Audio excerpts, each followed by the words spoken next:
Welcome dear students. Today we are going to see the introduction of our unit number 5. So see, this unit is of CPM and PRT, critical path method and project evaluation and review technique. So we have to study both of those things. Before starting, let us see what we are going to see today. Introduction to the CPM PRT, basic definitions, network representation, conventions followed in drawing network and rules for construction of a network. ये हमें सब देखना है. One by one we are going to see. So, dear students, you know कि the problem in this current world is कि to complete a project. अब हम project complete करें तो वो project consist of n number of activities. अब वो activities कैसी होंगी? वो एक्टिविटीज़ कुछ साइमल्टेनियसली चलेगी, कुछ वन बाय वन चलेगी, कुछ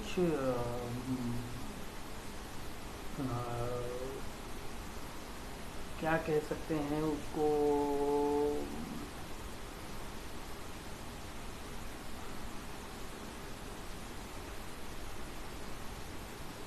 ऐसा भी हो सकता है कि जस्ट इमेजिन करो, मैं एक एग्जांपल दे रहा हूँ आपको शादी का. जस्ट इमेजिन करो, शादी का एग्जांपल कंसिडर करो और शादी स्टार्ट हो गई, शादी एंड हो गई. क्या यही दो चीज़ें होती हैं शादी में? It consist of n number of activities. कौन कौन सी एक्टिविटीज़ कंसिस्ट करते हैं वो? पर्टिकुलरली अगर हम देखें तो शादी डिसाइड होनी एक एक्टिविटी, और उसके बाद और जो चीज़ें उसके साथ एसोसिएटेड होती है वो, यानी दूल्हे के घर पे अलग एक्टिविटीज़, दुल्हन के घर पर अलग एक्टिविटीज़, कुछ एक्टिविटीज़ पैरेलल, कुछ एक्टिविटीज़ कॉमन. अल्टीमेटली शादी होनी एक प्रोसेस है, तो वो n नंबर ऑफ एक्टिविटीज़ का कलेक्शन है. So that activities are called as, और उन्हीं एक्टिविटीज़ को क्या कह सकते हैं, उन्हीं एक्टिविटी को हम क्या कह सकते हैं, एक नेटवर्क कहेंगे. हम उसको क्या कहेंगे? एक नेटवर्क कहेंगे. अब वो नेटवर्क क्या होता है, उस नेटवर्क के जो प्रोसेस होते हैं उसको क्या कहते हैं? तो उसमें से जो इम्पोर्टेंट चीज़ें हैं, दो कंसेप्ट हैं, उसको कहते हैं CPM एंड PRT. CPM मतलब क्रिटिकल पाथ मेथड, और दूसरी होती है PRT, project evaluation and review technique. ये दोनों चीज़ें इंपॉर्टेंट होती हैं हमारे नेटवर्क के लिए. अब CPM मतलब क्या है? It is the common commodity. ये वर्ड है जिसको हम कहते हैं कि the longest path in the project network. इसको हम क्या कहते हैं? Longest path in the project network. ठीक है, इसको हम क्या कहेंगे? और दूसरी वे से क्या कह सकते हैं कि used for the projects which are representative in nature, where one has prior experience of handling similar projects. It is a deterministic model, और ये डिटर्मिनिस्टिक मॉडल है depending upon the cost etcetera etcetera चीज़ों के ऊपर ही analyse करता है. PRT क्या है? PRT is nothing but the project के लिए ही यूज़ किया होता है, जिसमें प्रोजेक्ट के कंप्लीशन टाइम के हिसाब से हम उसको डिफाइन करते हैं. टारगेट PRT में हमारा ये होता है कि हम कैसे कम से कम वक्त में वो प्रोजेक्ट क्या कर पाएँ, कंप्लीट कर पाएँ. अब प्रोजेक्ट मतलब क्या? प्रोजेक्ट मतलब दूसरा तीसरा कुछ नहीं, जैसे कि आप डेफिनेशन देख पा रहे हो, set of large number of activities. अब ये एक्टिविटी मतलब क्या? एक्टिविटी मतलब जैसे एग्जांपल के तौर पर बोले कि हम क्लास में, एक हमारा लेक्चर चालू हुआ स्टार्ट, हमारा लेक्चर ख़त्म हुआ एंड, स्टार्ट टू एंड एक एक्टिविटी हो गई, बीच में हमारा लेक्चर कन्वे हो गया, तो इसको हम क्या कह सकते हैं? एक्टिविटी कह सकते हैं. नेटवर्क ऐसे एक्टिविटी का, डेफिनेशंस का, इवेंट्स का एक कलेक्शन है. अंडरस्टूड? और इसके हिसाब से ऐसे प्रोजेक्ट्स उसमें जो होते हैं, तो वो प्रोजेक्ट एक नेटवर्क से भी बना जा सकता है, या 2-3 नेटवर्क भी उसमें इंक्लूड हो सकते हैं. This can be possible. ठीक है. अब जो चीज़ें हमारे लिए नेसेसरी है, जो कन्वेंशंस हैं, जिसको हम कह सकते हैं कि प्रोजेक्ट को ड्रॉ करने के लिए, तो वो कौन कौन सी चीज़ें हैं? ध्यान से देखना कि हम प्रोजेक्ट को कैसा ड्रॉ करेंगे. हम लेफ्ट से राइट को जाएंगे प्रोजेक्ट ड्रॉ करते हुए. ठीक है. हम ट्राई ये करेंगे कि जो भी एरोज हैं एक्टिविटीज़ के वो क्रॉस ओवर ना हो, एक दूसरे के ऊपर आए ना। हम ये ट्राई करेंगे कि जो एक्टिविटीज़ है, इवेंट्स हैं, वो स्टार्ट और इवेंट, क्लोज इवेंट हमेशा बाइफरगेट करके दी जाए। हम ये भी ट्राई करेंगे कि वो एरो स्ट्रेट हो, ब्रोकन ना हो। अंडरस्टूड। और दो चीज़ों के ऊपर ख्याल रखेंगे। कौन सी चीज़? नंबर 1, उसकी प्रेडिसेसर एक्टिविटी कौन सी है। नंबर 2, उसकी सक्सेसर एक्टिविटी कौन सी, इनका ख्याल रखेंगे। इसका मतलब ये समझ के चलो कि आपने ओलंपिक में वो बैटन रन देखा होगा। बैटन रन जिसको हम क्या कहते हैं, वो एक हाथ का मैच, एक हाथ में वो कोई तो ऐसा रॉड लेके चलता है या बैटन लेके चलता है। पुराने ज़माने में वो मैसेज लेके चलता था। ओलंपिक बेसिकली किसके लिए शुरू हुआ था? वो जो सैनिक होते हैं या सोल्जर्स होते हैं, वो सोल्जर्स के इंटरटेनमेंट के लिए ओलंपिक एक ज़माने में शुरू हुआ था।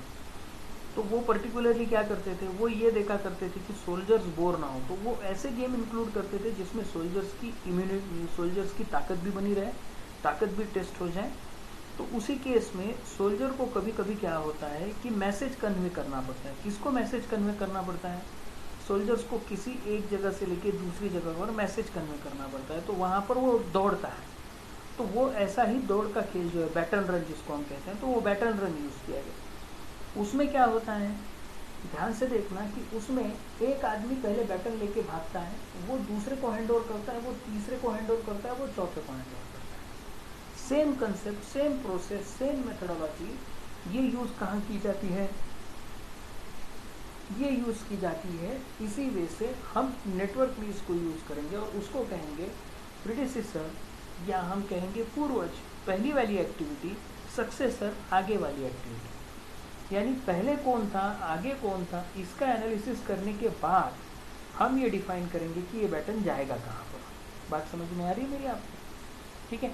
उसी केस में, उसी एंगल से जब कोई भी नेटवर्क हमारे सामने हो तो हम ये हम देखने का ट्राई करेंगे कि वो नेटवर्क की डायरेक्शन, वो नेटवर्क की प्रीडिसेसर और सक्सेसर एक्टिविटी करेक्ट हो, सो दैट नेटवर्क का ओरिएंटेशन और नेटवर्क का एनालिसिस हम क्या ना कर पाए, गलत ना कर पाए।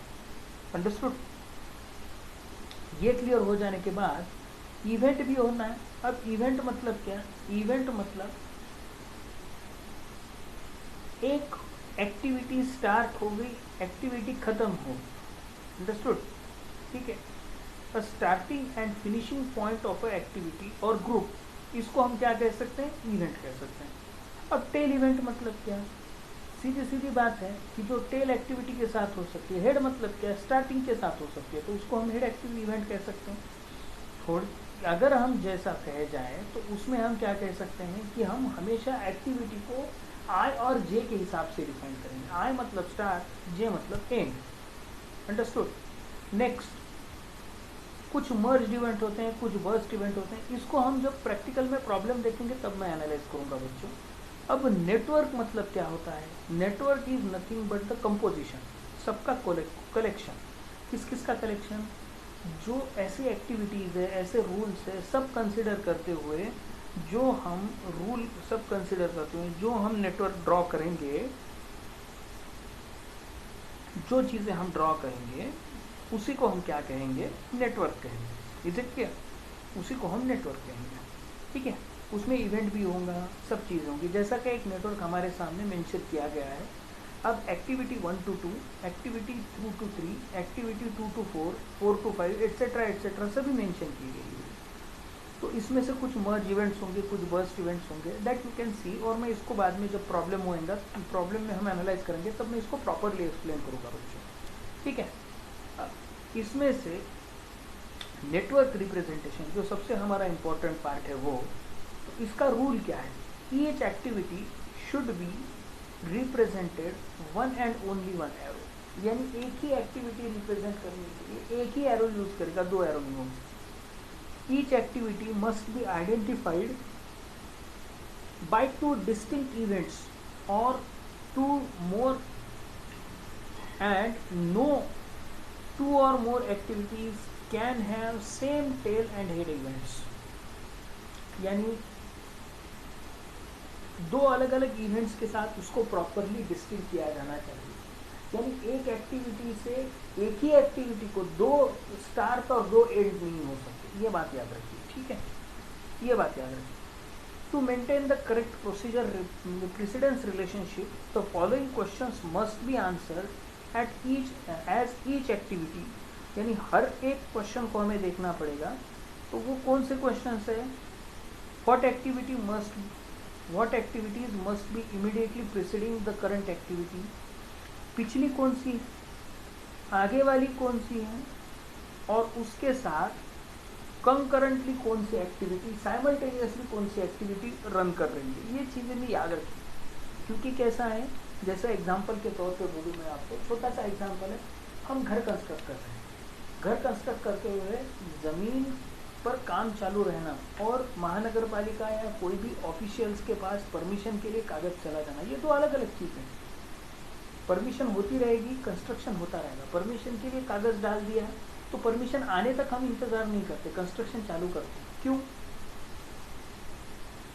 क्योंकि हमें ये पता है कि हम अगर कंस्ट्रक्शन चालू कर देंगे तो वो परमिशन कभी ना कभी आ जाएगी, उसके लिए हम वक्त बर्बाद नहीं करेंगे। तो ये हमेशा याद रखें, same concept, same thought process, ये याद रखना कि कुछ पैरेलल एक्टिविटीज़ होती है, कुछ साइमल्टेनियस एक्टिविटीज़ होती है, सभी चीज़ों को ध्यान से देख कर ही हम आगे जाएंगे।